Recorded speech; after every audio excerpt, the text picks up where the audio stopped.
Hey guys, welcome back to my channel. I have another what's for dinner video to share with you tonight. And the first meal we're making is going to be chicken cordon bleu. And I think I'm just gonna do it with some like brown rice and maybe steamed green beans. I'm not totally sure yet. But I'm excited because I have not made chicken cordon bleu in a long time. And I am trying a new recipe. I've never made it quite this way before. I will have the original recipe in the description box below for you. And I know I'm already substituting the chicken thighs for some chicken breasts, and there may be some other substitutions along the way, but I'll let you know. So I'm gonna throw my hair up so we don't have hair in our food and get to cooking. All right, we're gonna start by mixing together our coating. So I need 1/8 cup of flour. You wanna mix this all in a shallow bowl. We also need 1/8 cup of Parmesan cheese. This is a Parmesan and Romano. I don't usually buy this kind of like pre-grated stuff, but I had bought this for vacation and have some left over, so I want to use it up. Well, that little clump that came out is about the size of 1/8 cup, so we're just going to use that. And then 1/2 cup of panko breadcrumbs. I'm going to use my same measuring scoop, so we need 4 of these. And then 1/2 teaspoon of dried thyme.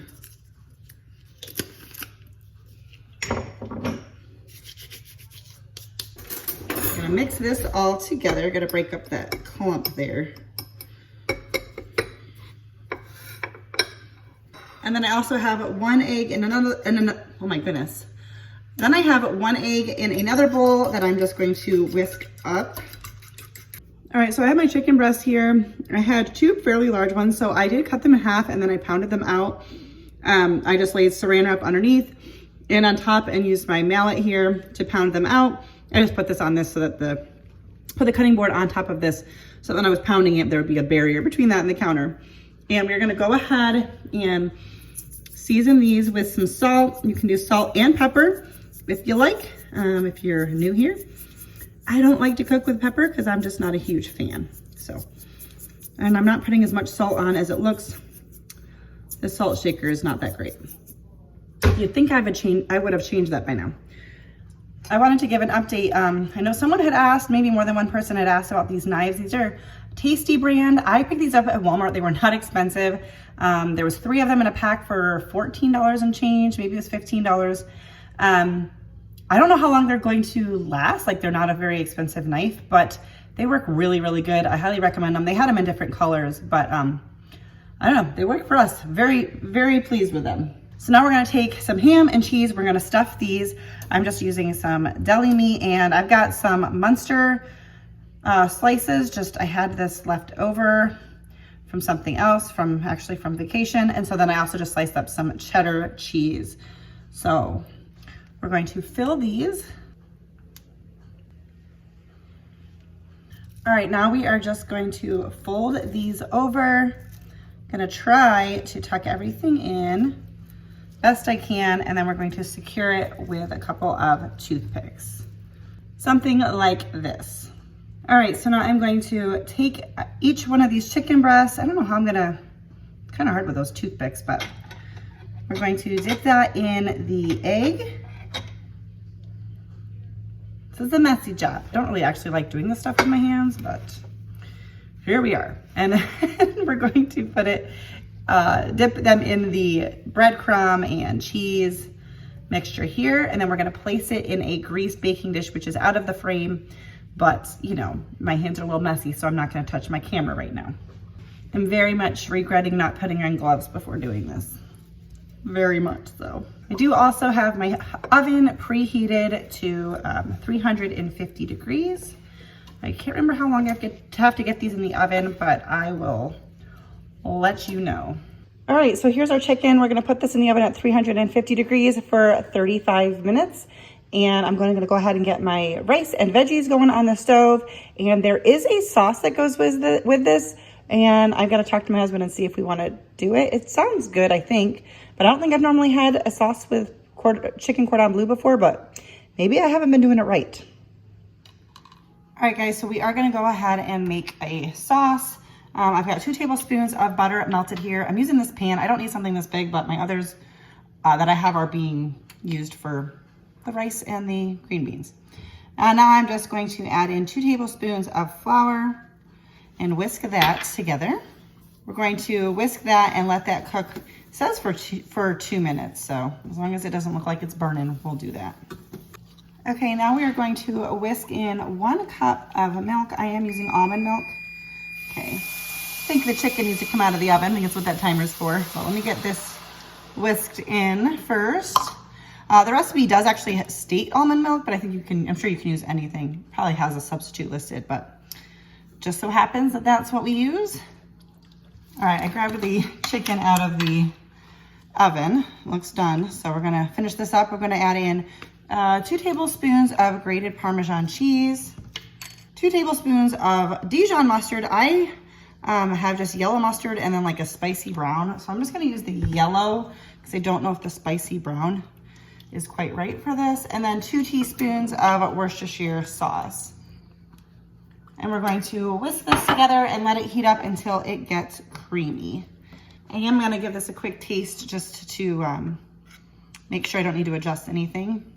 I mean, that's pretty good. I think I'm gonna leave it as is. It's just about ready, so I'm gonna plate it up and then I will show you it all together. Here is the chicken out of the oven. It looks good. All right, here it is all plated up. I chose to put my chicken and sauce on top of a bed of rice, and I'm excited to eat this. The sauce tasted good. I'll try to remember to put up here on the screen what we thought of this. All right, for dinner tonight, today was errand day, so I picked up a rotisserie chicken that I cut up and put into a salad, just something really easy, but still tasty and healthy. Jesse's having his salad, and then just the chicken heated up on the side, but I have mine. You can kind of see it right in here. Lettuce, tomato, cucumber. What do we got? Cheese, bacon pieces. Did I say carrots? Croutons, and chicken. So that is what is for dinner tonight. For tonight's dinner, I'm going to be making some baked chicken legs, and I'm trying out a new recipe. I'm also going to make some homemade macaroni and cheese. I made this recently on vacation. It was in one of my vacation videos, but I know not everyone watched those, and it was kind of a more vlog style chaotic cooking segment. So I decided that I would share it again in this video in case you're one of those people that is just on my channel for the recipes. So let's get into tonight's dinner. All right, so this recipe calls for 6 chicken legs. I'm just doing 5, but I'm gonna do the same amount of seasoning because I'm going for it. You can marinate this in a Ziploc bag if you want. I'm just gonna do a bowl and stick it in the fridge until I'm ready to make it. I think the recipe recommends anywhere between like a half an hour and 2 hours. We're gonna take a half a teaspoon of salt. You'd also do a half a teaspoon of black pepper if you are into that. We're gonna do a teaspoon and a half of garlic powder, teaspoon and a half of onion powder, half a teaspoon of oregano, a half a teaspoon of paprika. The recipe calls for smoked paprika, but we're just gonna use what I've got. We're gonna add in 2 tablespoons or so of oil. I'm using some extra virgin olive oil. And then a 1/4 cup of Worcestershire sauce, which very well might be the end of this bottle. Yes, well, it's not quite enough, but it's probably adequate since I'm using 1 less chicken leg. I did just buy a new one, but I'm not gonna open it. Seems like it takes forever to finish a bottle of this stuff, but it does happen. Now I'm just going to give this all a toss. If you do this in a plastic baggie, it's a little bit easier because you can just kind of smush it around, but that's all right. We're gonna give this a toss and then we'll come back when it's time to really get started. All right guys, so we're gonna make our macaroni and cheese here. I'm going to be cutting the recipe in half just so that we don't have an obnoxious amount of leftovers. But I will have the original recipe linked down below for you. So we're going to start with a half a cup of sour cream and then a 1/4 cup of Parmesan or Parmesan. This is Parmesan Romano. All right, we're gonna mix our sour cream and Parmesan together. And we're gonna add in our cooked and drained noodles. So I did about 8 ounces instead of the full pound. This bowl is a little small for this, but I didn't want to do it in the pot because then you couldn't see it with the camera, and I wanted you to be able to see what I was doing. So we're gonna just mix carefully here. Now we're gonna add in our cheese. I have a cup and a half all together, and we're gonna put most of it in here and then some will go on top. And then we need half a can of evaporated milk. If you make the full 9x13 full pound of pasta, you'll just use a whole can and not have to figure out what to do with the other half. But I will be figuring out something to do. So I'm not gonna waste it. Now the recipe doesn't call for this, but I'm going to sprinkle just a little bit of salt. Not too much because there is salt like in like the cheeses and stuff, but I just feel like it could use a little. I'm gonna be using, I think this is an 8.5 by 11. So hopefully this is, I wanted to use my 8 by 8 because it's deeper, but I realized it was in the fridge with something, but I think we can make this fit. Yeah, this will be just fine. All right, we're going to top with the remaining cheese. I'm also gonna, well, throwing cheese all over the place. I'm also going to add on a little bit more of the Parmesan, just, I don't know. I like cheese and I want all of it. And then we want about half a cup of breadcrumbs. I'm not sure there's enough left in here. I have more in the pantry, but I think I'm just gonna use whatever's left in this container and call it good. And we're gonna take a half a stick of butter and just cut it up into pieces and spread it out, like, not spread it out, but drop them all across the top of this. And the recipe says to put it in the oven, I think at 350 for about 30 minutes, but I'm going to be cooking the chicken legs at 375. So I'm just gonna put it in at 375 and just keep an eye on it. I probably won't do it for the full 30 minutes. Here is the chicken ready for the oven. We're gonna put this in at 375 for 45 minutes or until the chicken is done. I will use my meat thermometer when it gets closer. We are also going to take them out halfway and flip them. All right, we are about at the halfway mark for these chicken legs. So I am going to give them a flip and then put them in for the rest of the time. And I will also be adding, I'm struggling a little bit. I will also be adding the macaroni and cheese in at this time as well. And then we'll be ready to go. All right, so here is the macaroni and cheese and our beautiful chicken legs. They actually look really good. I say actually because they're not my most favorite meat to cook, but my husband really likes them, and so I keep trying them. These look really good to me. And then I also just steamed up some broccoli. All right, guys, so that is dinner for tonight. As you can see, it's still nice and piping hot. Smells delicious. Looking forward to this dinner. All right, so for tonight, we are having chicken nachos. We needed something quick and easy because it's 9:44 and we knew we were going to be out late, so we wanted something quick. So earlier today, I chopped up the lettuce and tomato and leftover chicken from earlier in the week, and I shredded up the cheese. So we just put it on our sheet pan with chips and cheese and chicken in the oven. What'd you do, 400 degrees for 10 minutes, something like that? Yeah. And then lettuce. That's how you get these guys. Yeah, those are good. The little brown pieces. Careful, the pan's hot. No.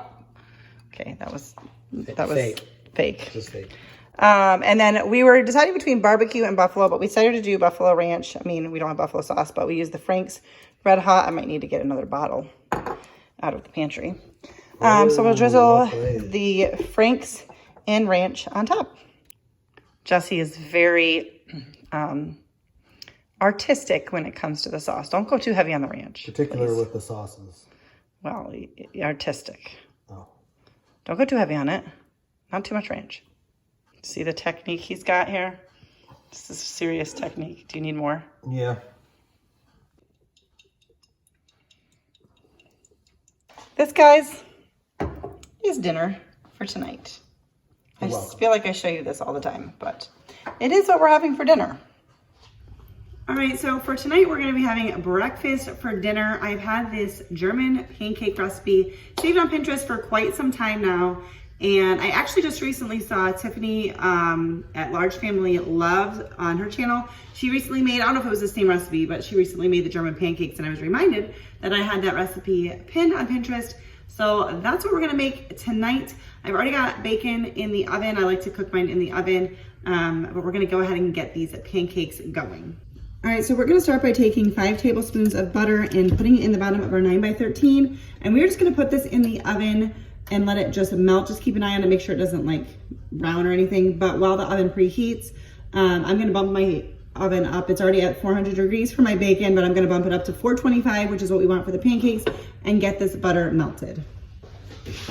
All right, so for the pancakes, you can actually just do this in the blender, but to be honest, I would rather throw this in the dishwasher than hand wash my Nutri Ninja. So I'm gonna just mix it in here.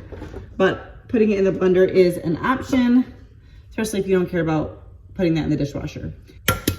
We're gonna start with 6 eggs. See my pretty different colored eggs?